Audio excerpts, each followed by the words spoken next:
Musim hujan, air di mana-mana. Saat air mulai meninggi, apa yang harus Anda lakukan? Amankan listrik saat musim hujan. Tahukah Anda kalau air adalah penghantar listrik yang baik?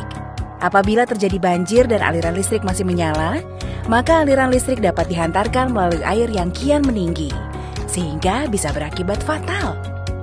Inilah mengapa PLN bersama dengan masyarakat harus tanggap mematikan listrik saat banjir. Nah, ada beberapa kondisi yang mengharuskan aliran listrik dipadamkan oleh PLN sementara waktu agar tidak membahayakan lingkungan sekitar. 1. Apabila rumah pelanggan terendam banjir, maka PLN akan langsung mematikan listrik di pemukiman tersebut untuk keselamatan bersama.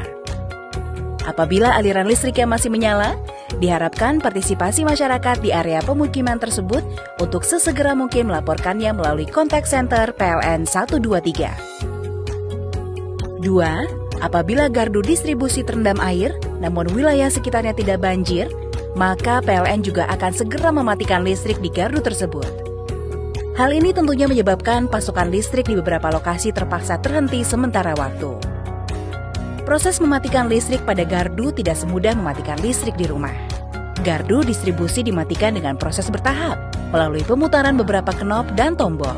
Proses ini cukup memakan waktu dan tidak mudah. Apa yang perlu kita lakukan untuk mengantisipasi bahaya listrik saat banjir?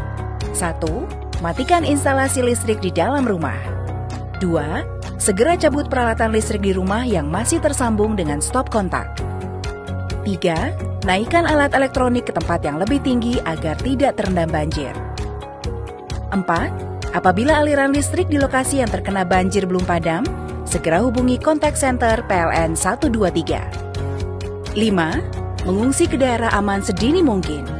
Jika air terus meninggi, hubungi instansi yang terkait dengan penanggulangan bencana banjir. Nah, setelah banjir surut, PLN memerlukan waktu untuk melakukan pembersihan dan penormalan gardu distribusi pasca banjir.